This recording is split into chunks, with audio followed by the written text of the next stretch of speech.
95.9 WATD. The following content is sponsored by Tom Williams & Associates. This show does not necessarily reflect the views of WATD.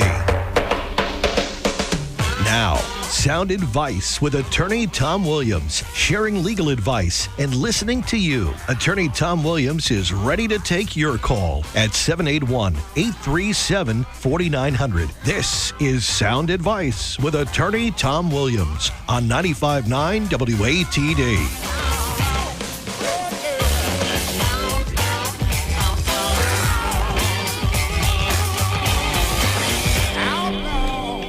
Good morning, everybody, and welcome to another edition of Tom Williams' long-running radio show, Sound Advice. My name is attorney Jon Duane, your hopefully favorite fill-in host. For this week's edition of Where in the World is Tom Williams, I believe he is in the Caribbean somewhere on an unknown island. Hanging out with Carmen Sandiego? That's correct, sir. All right, very good. If I had given you a heads up, we would have had the music there, right? But oh well. So we're going to hit on, as we usually do when I'm on, we'll skip the estate planning for now. I always joke that's for Tom and his peers to worry about. I want to help people buy and sell homes. And so we try and hit on issues that are topical to the buyers and sellers out there, the real estate agents out there, and the lenders out there. And so we don't, we try and paint a rosy picture of the market, I suppose, when we can, but we also try and paint... There we go, see? The original from when I was a kid. Yeah, me too. I remember this. Yes. Sneaks around the world from Virginia to Carolina. She's a sticky-fingered filcher from Berlin down to Belize. She'll take you for a ride on a slow boat to China. Tell me where in the world is Carmen Sandiego? Steal their soul in South Korea. So good. There you go. That would be so easy to overdub, too, with Tom Williams. I mean, yeah. There's some you could. post-show homework right there. All right. You and I. Nothing else to do on a Saturday afternoon. No. So, I don't know how you segue out of that, but that was awesome. I appreciate that. And so where in the South Shore can you find a house? How's that right there? But we are going to see if there are any houses left worth buying, if there are any loans out there worth signing up to, and whether we can still all make it work. And I am a strong believer that a deal can be had in any market. And I don't want to speak for my guest today, Miss Lindsay Higgins from Classified Real Estate, but she is also somebody that can help you get a deal done in any market. I have been firsthand witness to some buyers who were very pleased to get to the table after, I think it was about 18 months of dealing with an agent that wasn't Lindsay. And I think after, what was it, 2 weeks? A week? A week, 7 days. And now they're in their dream home. So it does take some creativity in this market. Again, unless you got a bucket of cash, then you probably don't have to listen to the show. But we can help you set up a deal for success. And I think the first thing that a buyer should be worried about now is their pre-approval letter. And I usually tell people, in a quote-unquote normal rising rate market, if it's more than 30 days, 45 days old, maybe check back in. That's what I was saying a few weeks ago. But with the rates doing, what they've been doing lately, in my notes, I said, geez, in just about every case, you should be checking back in with the lender. Again, if you want to stay as sharp as you can with your offer, because as you guys know, you buyers who have been out there for, a year or two looking for a home, and you're fighting buyer fatigue, and now you're looking at rising rates, maybe you're fed up with it. But I am, again, somebody who believes you're kind of either in the game or out. 100%. And so, even if the rates are what they are, and they drive the monthly payment for the home up a little bit, there are still other ways to attack the market. So I think that one of the other topics we're going to hit on later in the show is, a little bit more in my realm, and that is title issues. Right now, I've had a few deals that it's been a bit of a scramble to... I'm on the closing side, but we're kind of filling in the gaps for the sell side to try and resolve a title issue and deliver the product as contracted for, because it's awfully hard to tell a lender and a buyer, I know this is your dream house, I know you've been running around looking at them for a while, but here's this incredibly detailed, complex title issue that I'm going to break down for you in a way you can understand. Lindsay, have you ever had a deal, not one of mine, of course, but have you ever had a deal get held up over a title issue or anything? You don't have to get specific. Maybe you've been lucky and you haven't had that hold you up. I haven't. So first, thank you for having me, and so happy to be here.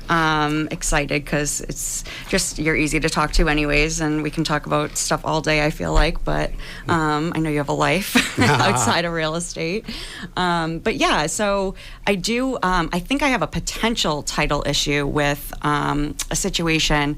I have a client on the North Shore that we'll be selling down the road, and what concerns me is she's had this, it's a summer home, and she's had it in the family for over like 50 years, and it's in an estate, and the neighbor has been parking on her lot for over 30 years, and you know, it's they're friends, they're friendly neighbors, you know, and she's just like, I don't want to say anything to her that, you know, if we ever sell that, you know, is that going to be an issue? And I'm just like, well, legally, right? Like over 20 or 25 years. Well, I think your instincts are in the right place. Yeah. You know, people kind of have this idea of, like you just mentioned, a timeline.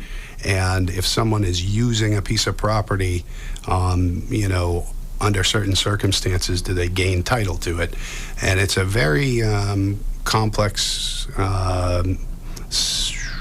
set of criteria that you have to kind of meet in order to prove what's called adverse possession. And that's maybe what the concern is for the owner versus the person who's parking. And actually, I was assuming that the person who's parking there is the neighbor or the abutter. Is that who it is? Yes. Okay. Yes. It's not some random from... Nope. So Yeah. not some random, but I mean, the property is worth roughly $4 million. And so with a property of that amount, then if you have to disclose that, hey, guess what? You can have this $4 million house, but your neighbor is going to be parking on your lot every day.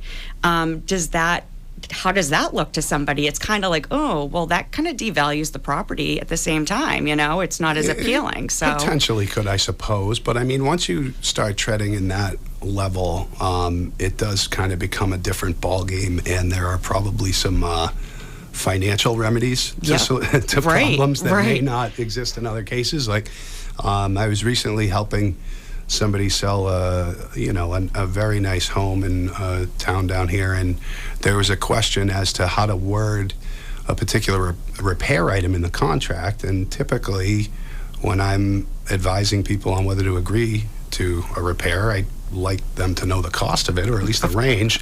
But due to the sale price of the home, I kind of had to remind myself that maybe cost wasn't as much of a concern for this particular client.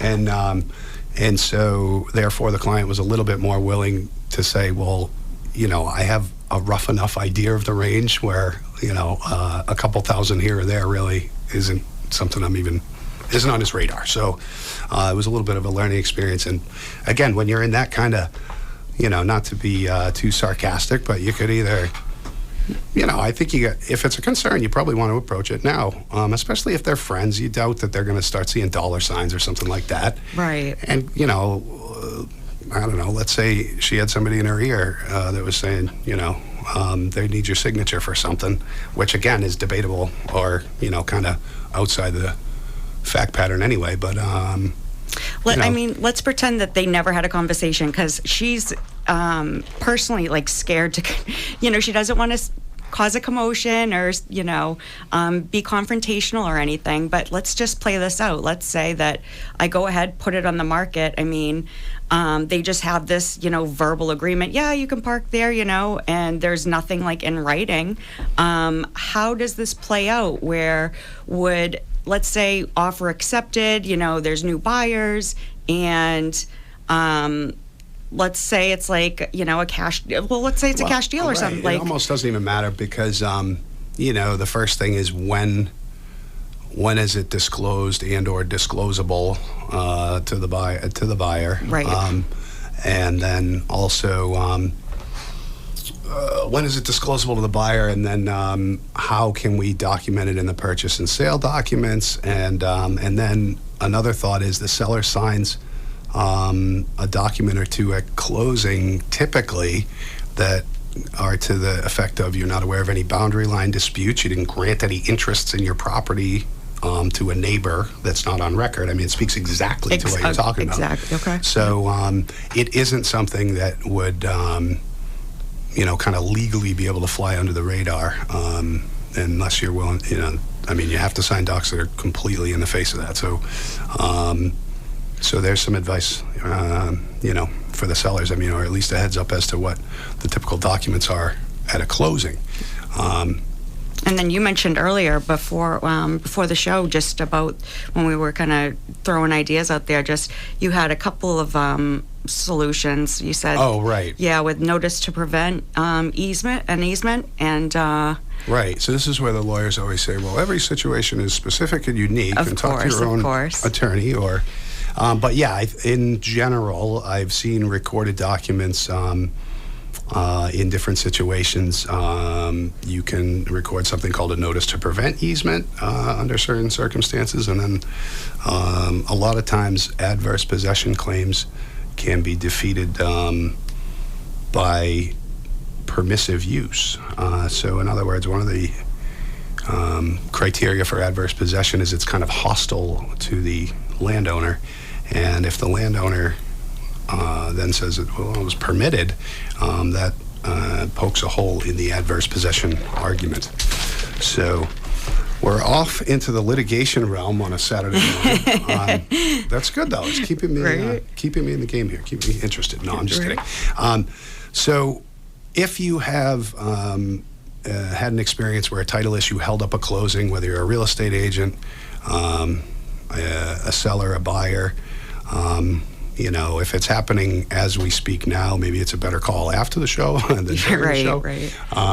But if you want to reach us live on air, 781-837-4900. I'm on with Lindsay Higgins. I forgot to tell you before the show that my intros are, kind of right off the top of my head. And I may give your name, I may not. It could be halfway into the show. But Lindsay is from Classified Realty Group, and she has several social media outlets, or what I don't know. You can find me on Instagram. It's Leave It to Lindsay, and it's Lindsay with an AY. And my website, lindsayjoyhiggins.com. You can search for property there. You can get an instant property valuation. You can learn some tips and tricks if you're buying or you're selling.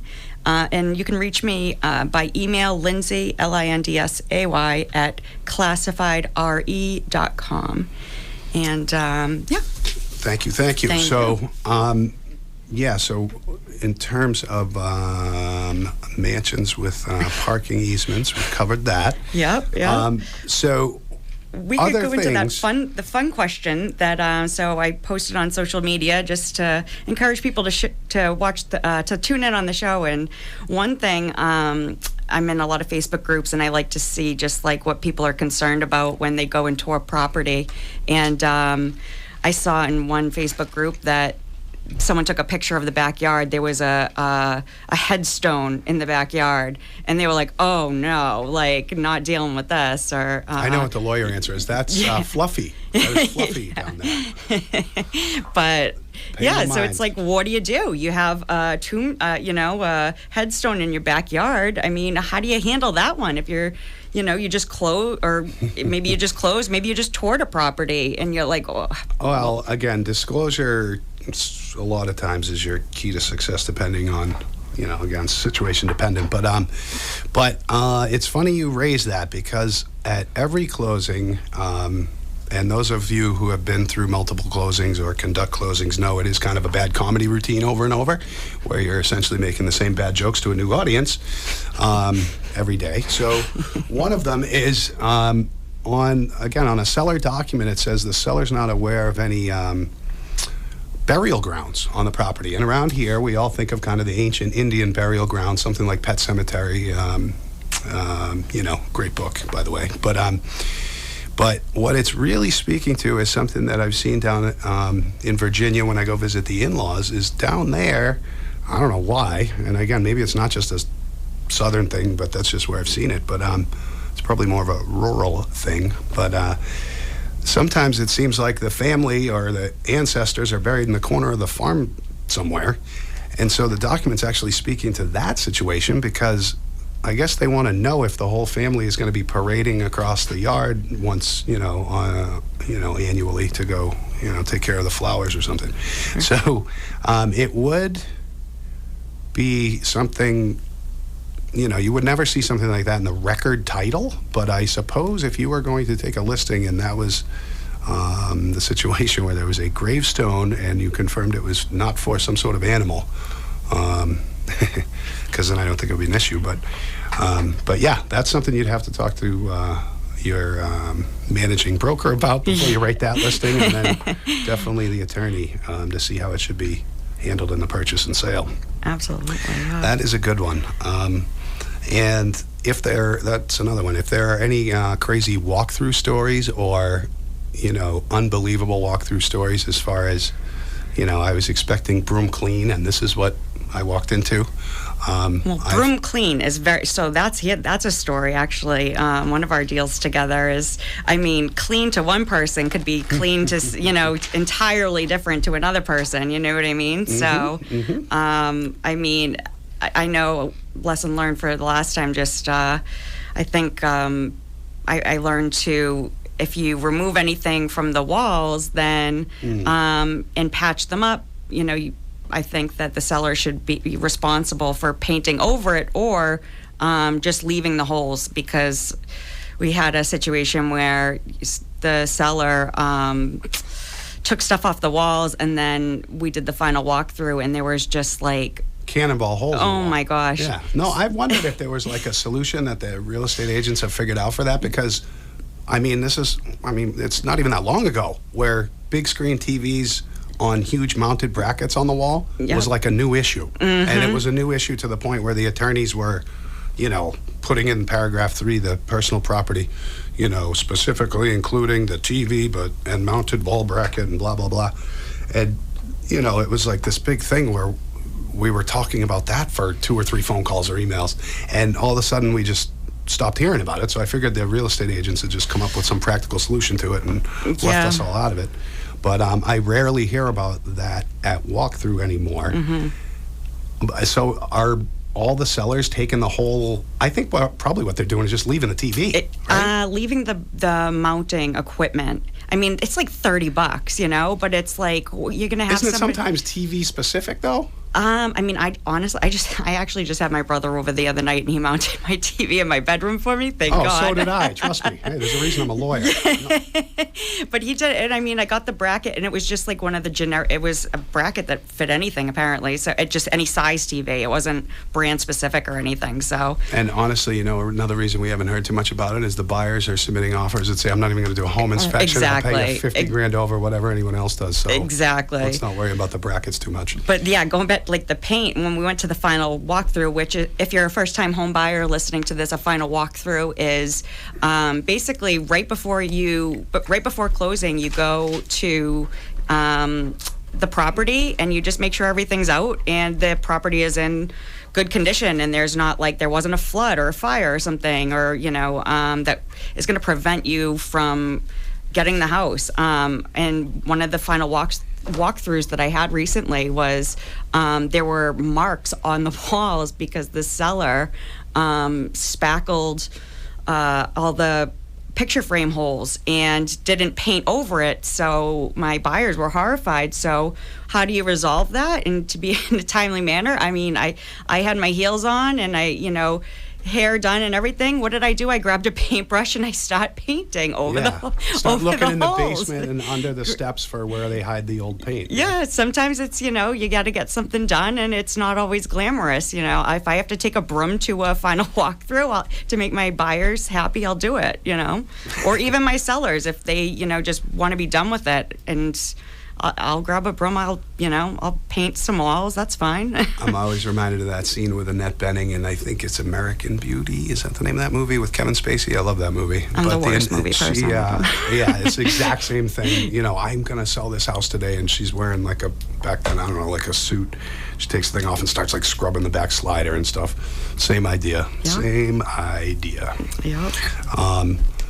So you were talking about the old parking issue. So it kind of made me think of kind of other issues that have come up at the last minute, and how having some experience can provide solutions for that. And that I tell that usually on my initial phone calls to buyers. I say this isn't an area of law that's that cutting edge. I mean, to be honest, when in law school you start talking about property law, back when people had to stand on the property and hand a piece of dirt to the other one to transfer it. And in some respects, we are still operating under some of the same principles, which is kind of crazy if you think about it. But property law is one of the kind of the most ancient areas of law, because property was so important from the beginning of time. So title issues can come up all the time, and my dear wife, who's been dealing with me for about 20 years doing this, says, I think if there are this many problems, maybe the system's just wrong. Right, yeah. And, that's not a bad observation, but I said, it also keeps me in business, dear. Absolutely, absolutely. So title issues usually come up in a variation on two themes, in my opinion. There's either some sort of problem with the description, and your parking thing, fits into that, because it's, I think I'm buying 100% of this and I'm getting a little bit less for some reason. And then the other one is missing interests, missing people in the chain. That's where, Mr. and Mrs. Smith owned it. No, you see 10 years later a deed from just Mrs. Smith with no mention of Mr. Smith. That's a problem. Mr. Smith still owns 50% of that property until you can prove otherwise through either, a death certificate or a probate, or maybe a deed that nobody could find, or who knows. But one way or the other, that is a 50% missing interest, which is, you can't convey 100% full title if you only have half the interest in the property. So and you'd be a bit surprised as to how often that comes up. You could say, how on earth are we doing closings for $500,000 when two people own it and only one person sells it to the new person? I can tell you, there's a way that happens all the time, and it's a trap for the unwary, and it's really just a minor little drafting issue. So if Danielle and I are going to buy a house somewhere and we put husband and wife, well, what happens if something happens to me? You would expect her to get the property. If you forgot to put tenants by the entirety, the default is tenants in common, which means that my side has to be probated. There's no joint between the two of them. It's basically looked at as a deed recorded without a tenancy, because husband and wife isn't a tenancy, it's just kind of a description. So there have been a few times where a seller, with the best of intentions, puts the property up for sale. The title is done in between, the title research is done in between purchase and sale and closing. So approximately, about 2 weeks before you're supposed to close, everybody on the deal finds out that seller can't sell unless somebody does a probate. It's a months of process dealing with the county probate court. And it's also, subject to the ability to find whoever's supposed to sign off for these people. That is one that comes up every once in a while that can be a little bit of a nightmare to deal with. But there are ways to deal with these things. And a good attorney is one of them. Thank you. And close safely. And, the standard is, if we can help you buy it, we're going to make sure you can sell it. Of course, because you want the next sale, of course, the next transaction too, and the referral and repeat business. So. Yeah, and you got to protect these buyers. I mean, that's the main closing attorney job, is to certify title to the bank and buyer that the title's good going back 50 years. So that's why the attorneys are still involved in mass, and that's what we do. And we handle all the money. Well, here's a question for you. So I had somebody asked me recently, so what are your thoughts on title insurance for a newer property that has only had one owner prior? That's a very good question. And first of all, the title insurance policy has very little to do with the structure itself on the property. A lot of people think, oh, it's a newly built house. So the house has only been there for a year. So what would I need title insurance for? Well, it's insuring the title, or it has more to do with the title to the land. It has nothing to do with the dwelling on the property necessarily. So that's the first thing that I want people to understand. And then it's the only insurance we know of that looks backwards, and it's essentially ensuring that the closing attorneys do their job correctly, and they will.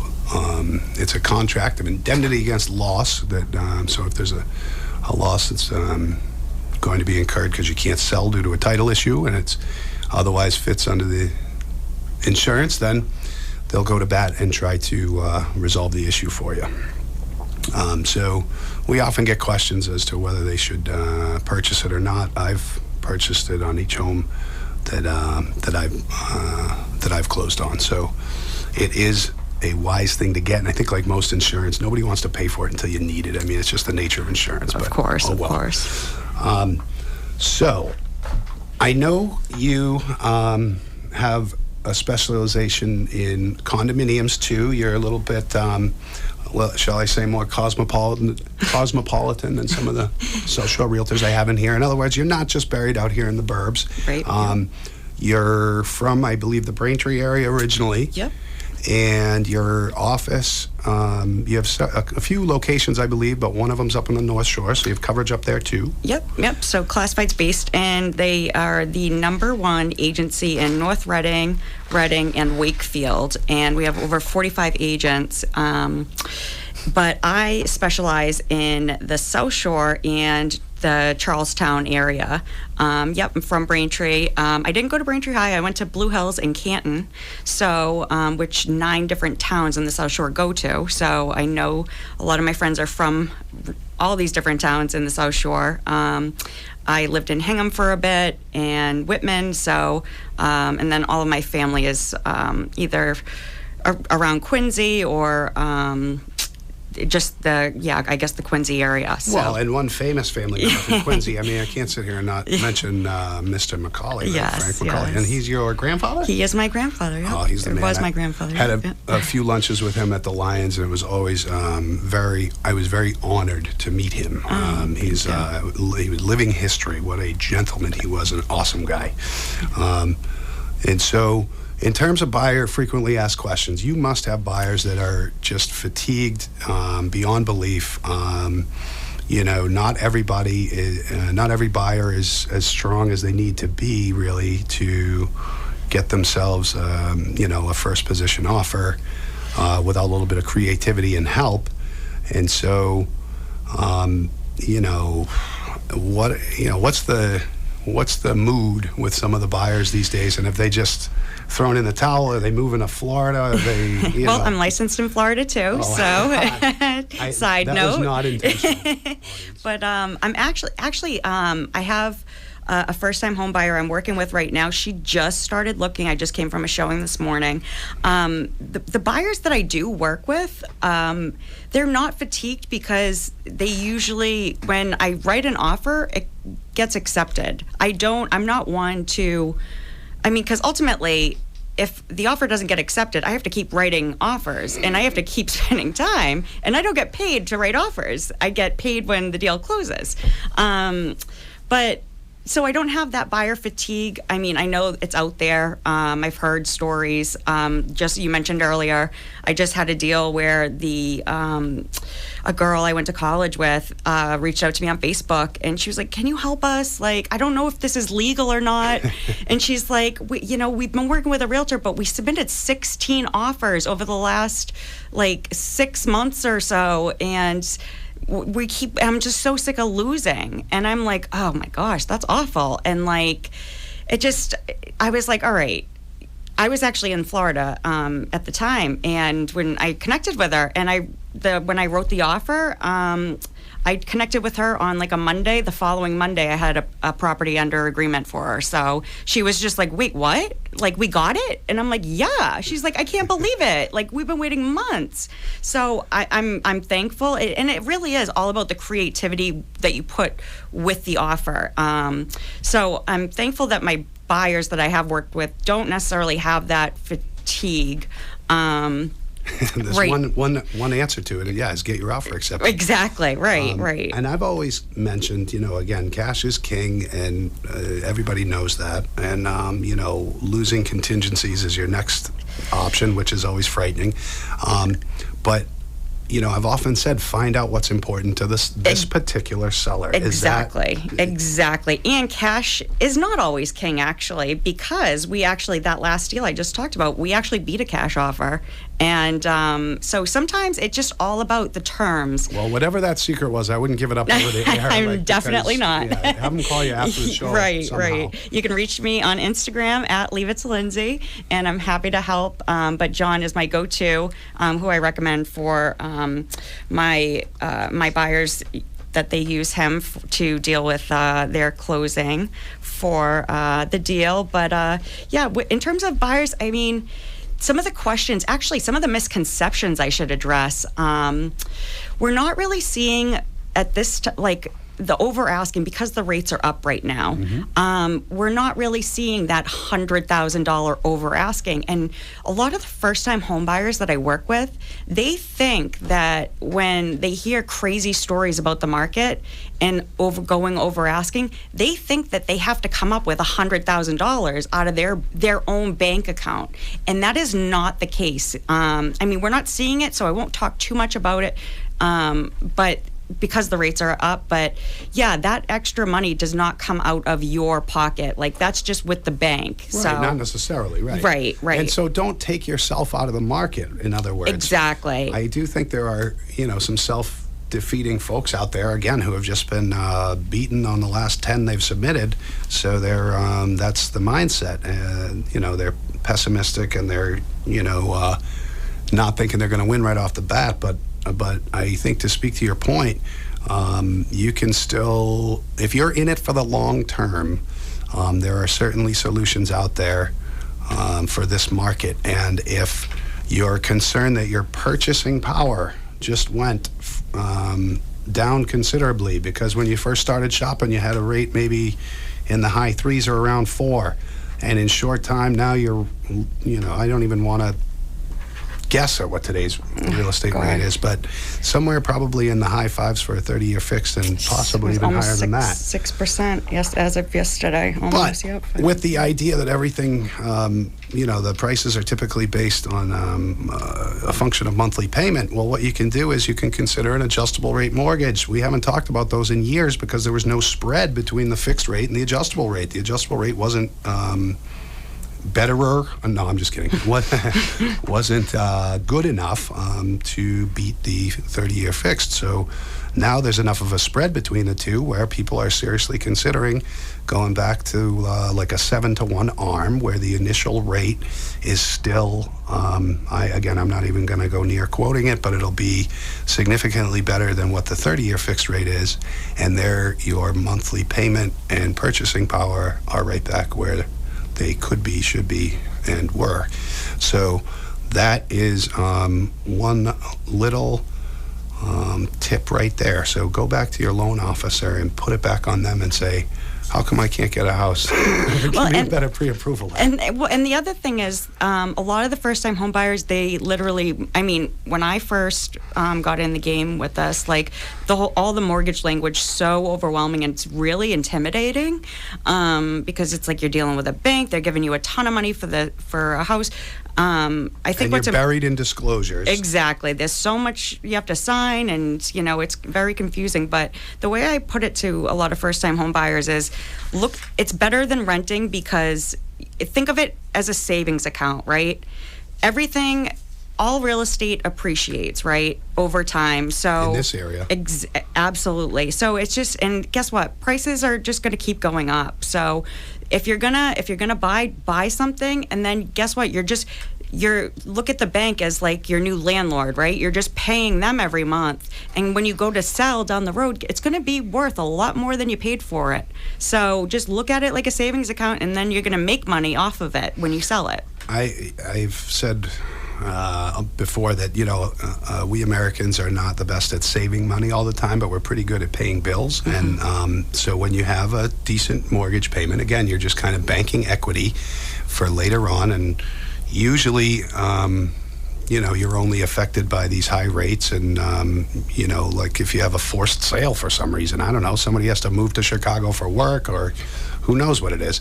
But if you're in it for the long term, and you have a payment, that you can afford from day one and you're comfortable with, we're lucky to live in a part of the country and a part of the world that it's hard to imagine real estate not appreciating. But right. I'm sitting here, I don't know, probably only a couple of years older than you, and I know there are audience members going, oh, I can tell you that real estate doesn't always appreciate around here. Trust me, if you look back long enough, even around here, right. It's not always so rosy. But even myself, who have been doing this kind of work since 2001, yeah. I saw the rates decline from the 8s. So when people were buying a home, it was with an interest rate in the 8s. And when I was doing refinances, people were happy to go from, I believe when I started, it was like from the 8s to the 7s. And when it got to about the 6s and 5s, we started hearing people say, oh, I'll never be back here again. This is perfect. I'll never get this low. And then you heard it the next time they came in, and the next time. So in the past, however long it's been, year or two, with a little bit of rising rates from the absolute, lowest that anyone living, I think, has seen. It's a phrase that I kind of can't stand, but that recency bias, I can't stand that phrase. But people are only upset about 5.5% rates because they've been looking at 3 and 4. Exactly. If you look at it again over the long term, to go to your point, real estate generally appreciates at a fixed rate of return of, I don't know, somewhere around 7 or 8%, and it usually historically will beat the market. So I don't know, there's some general information for you. And I think if you had a pile of dollars and you could put them into a home around here, and I don't think there's too many people that would say the dollars are going to beat the performance of the home. You know what I mean? Right. In terms of appreciation, inflation, and everything else. Inflation's making the dollars worth less, but what's it doing potentially to at least the dollar value of the home? So all things to consider, and maybe it's as simple as this. Again, if you can afford it, is as simple as I'm either in the game or I'm out of the game. Right. I think another, just to go to, just like buyers, and if you've never owned, because this is one of the, I did a poll on Instagram and Facebook about just topics. What do you guys want me to talk about on the air with Jon? And someone said, how much do I even need to, is it going to be expensive? Do I have to put down a lot of money? I think there's a huge misconception with buyers. And I mean, I even thought this for a long time, oh my gosh, I'm going to need $50,000 to put down to buy a house. You don't need that. There are programs out there where you can put down as little as 3% for first-time home buyers, and if you're recently divorced, at least for 2 years, I want to say it is, and there's no PMI on top of that. And the PMI for first-time home buyers, what that means is it's not an FHA loan, it's which has stipulations and whatnot. If you have a FHA mortgage, then that means that there's a little insurance payment on top of that monthly payment that you pay the bank. So you're to basically tell the bank, okay, I did put down a little bit of money, but now you're paying for this insurance for them to give you it. So with this 3%, there's no, you can put down as little as monthly extra payment, which is a couple of my first-time home buyers have taken advantage of that, and they're it would have been the same amount as if they rented their monthly payment. So, and it brings up a good point. When the lending laws changed in 2015, the whole idea was that the consumer was going to be more easily able to kind of comparison shop between different loan programs, because again, it is a complicated game, and when one person is telling you, I can give you this rate if you pay this many points, and the other one's saying, well, you don't have to pay any points and I can give you this rate, somebody else has a different plan entirely. How on earth does the average layperson who is just trying to buy a home, how do they navigate through all that? And I think, like anything else, part of it has to be based on trust. Not all of it, but part of it, because I do remind people they have to be captain of their own ship, and just because there's 7 professionals on the deal, that doesn't mean you delegate the entire deal to them, and then when you get there, complain to them when something isn't perfect, because we've all seen that happen too. So you really do, I don't think you need to become an expert in every FHA regulation, nor should that be the goal. But you want to deal with somebody you trust on the lending side, be informed, be involved, and take your loan estimate form that these lenders should be giving you, and that's designed to kind of compare apples to apples, take the points and those things and kind of level the playing field so you know what you're looking at. And, with the level of deals going on and the level of professionals still in the game, if you ever wanted to make an extra call to your attorney, or now there's time. In other words, take advantage. Those of us in the field, don't have as many deals as we had in the past few years. Of course, sometimes when there's fewer deals, they have a lot more issues involved with them generally. So don't hesitate to reach out to your agent, your attorney, with questions like that. And good agents typically, like with me, like I have a great couple of lenders that I use, and they'll figure out, the best mortgage for your situation. And then I have a great attorney. And so I have a team. I have a great insurance person. I have a good team. So you should never feel like alone during the process. There's, it's like step one. Okay, you want to ask this, and this to this person, and then so as long as you have a good team around you and a support system, then you should be in good shape. Well, that's part of the realtor's job too, is to have that ultimate list of every vendor on earth for every whatever it might be. I'm trying to think of an example. Handyman, the Painter, gutter specialist, right. Exactly. I had not too long ago, I had a unique situation come up. Everything went fine. We're at the closing, and the buyer says, "Well, where's the mailbox? I don't have a mailbox." And I'm like, "Oh," I'm sitting there, geez, I don't think there's anything in the purchase and sale that says you have to have a mailbox. Right. Yep. No. So luckily, the buyer and seller, it was I think it was a new build, and but I don't think the answer was that a mailbox was coming. I think it was like, no, you don't get one. There's one down the end of the, Go to Home Depot. Yeah, it was either that or it was like a neighborhood one. You have $20. Built the house. You built the house. Right. You get the mailbox. Yeah, right. So I don't know. So that was a recent one that came to mind anyway. And then another thing is just, who has, money to put a down payment down? I have a Mom and Dad. Right, yeah, right.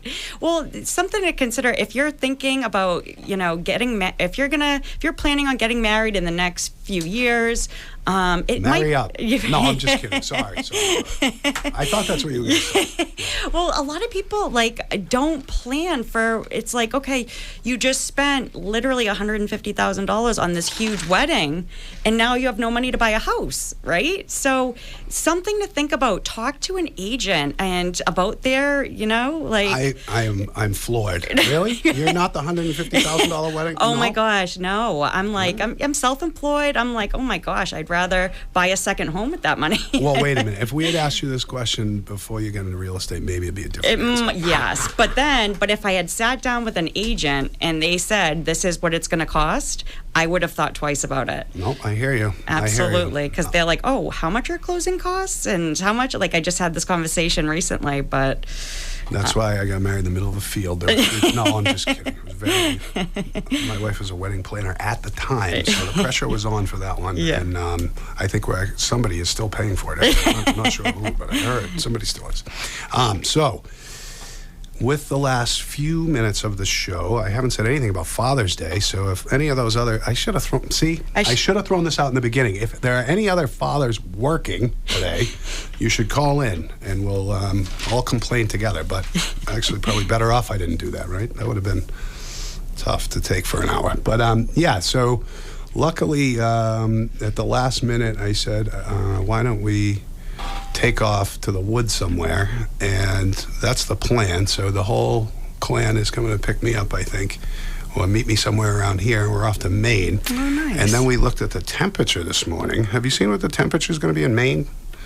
48 degrees. Oh. And I don't think that's the sunrise temperature. I think that's like the noon temperature, according to, weather.com or something.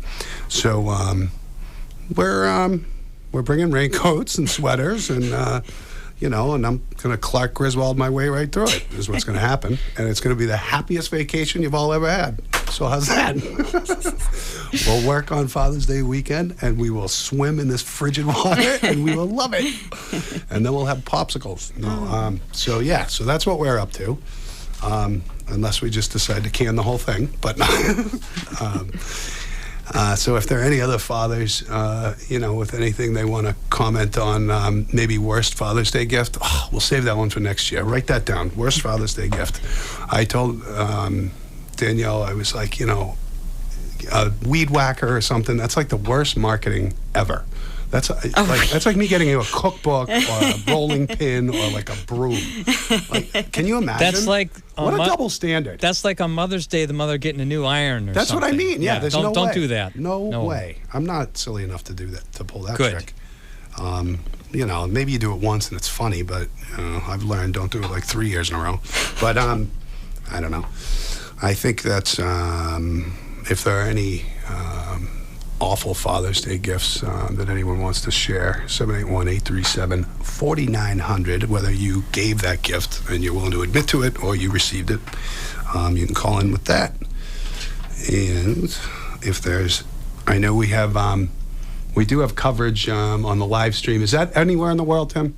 Yes, as long as you have an internet connection. Oh, so not where I'm going in Maine then. Never mind. No, I'm sure you can still get it. All right. Just gotta hold your phone up high on the top of a mountain. I was going to say I don't want to offend anybody in Maine, but they can't hear anyway, right? Yes, So, they can. never mind. Yes, they can. Oh, all right. Yes. All right.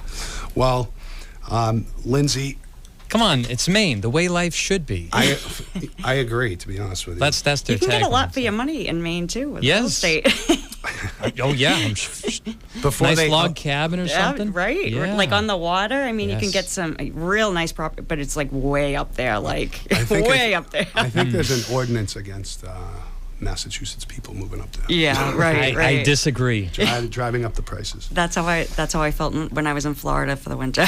Yeah, that's true. The West Coast down there. Yeah. Yes, definitely.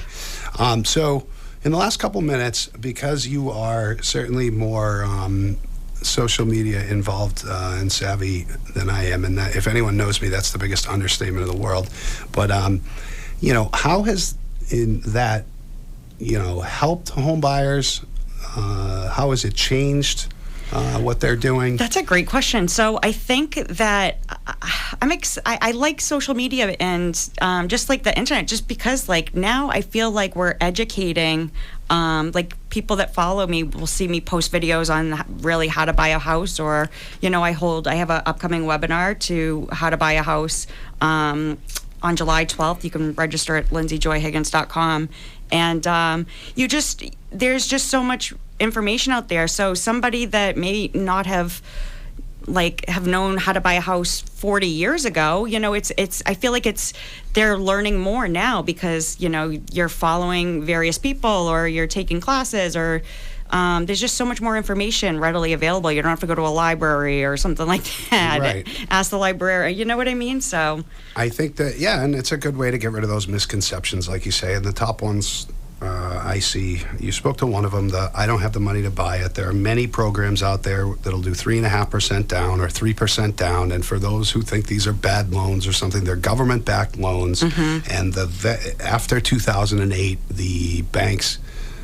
were forced into way more reasonable vetting of buyers, and the days of, just tell me how much you make and I'll lend you the money. I mean, that doesn't happen anymore. That literally was the case. I mean, I know I kind of say it. That was called a stated income, was that. It was a no-doc loan. But those, those don't really exist in a residential context anymore.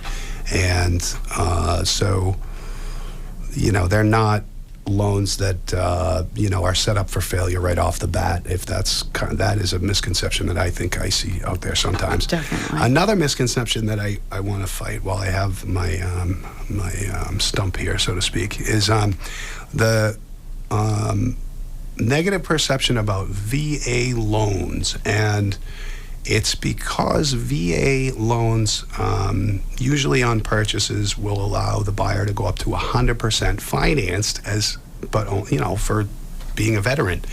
And when you're a seller, there is a kind of a stigma against 100% financed offer. And, I kind of get where the idea comes from, but 100% VA finance deal is very similar on the financing side to somebody who's coming in at 20% down and 80% finance. There's like one or two things that are handled differently on a VA loan because it's a VA loan, but it really doesn't have anything to do with the level of financing. So, as I tell people, the loan is really only as strong as the loan officer working on it to be, so don't be put off just because it's a VA loan that's 100% financed. It's something that's specifically for veterans, and it's a great program, and they close, and so don't put those in the second category anyway. So Tim, what do you think? How's the traffic? How's the traffic? No, I'm just kidding. Nah, it's okay. One last thing to pay Don't attention go to the Cape today. If you're still considering submitting an offer that says we'll allow the seller to stay over after the closing, or we're flexible on closing date, and then let the lawyer puzzle out what that means in terms of the purchase and sale, make sure you understand all the ramifications and obligations and risks that go along with that. And one thing I will offer to even the professionals out there is the more terms of that use and occupancy you can hammer out ahead of time and have kind of a meeting of the minds between buyer and seller on from the beginning. 100%. I would never submit an offer without that, without proposing, okay, sellers to be responsible for utilities and then specifics, water, electric, gas, and then time frame, Right. and a holdback amount, because you don't want to go into something and then, it's subject to, hopefully we can all agree upon these proposed terms. Leaving it too loose, I don't think is a strong offer, in my opinion. Right. Well, that's a good point. The more you kind of answer in that offer, the less is left for the seller to figure out and fill in the gaps on their own. Yeah, so, and if I was on the other end, I'd want to show the seller, because they're going to ask, well, how long can we stay? Well, they're going to have follow-up questions, and if I don't know any of those answers, I can't do it. Right, and it's not something that the lawyers can just fall back to kind of the standard or the default. It's really all to whatever the parties agreed to. So, thank you, everybody. Thank you. Happy Father's Day, Jon. Oh, thank you very much, and hopefully I And come happy back from Father's Maine Day. safe. And happy Father's Day to everybody else. Thank you. Thank you.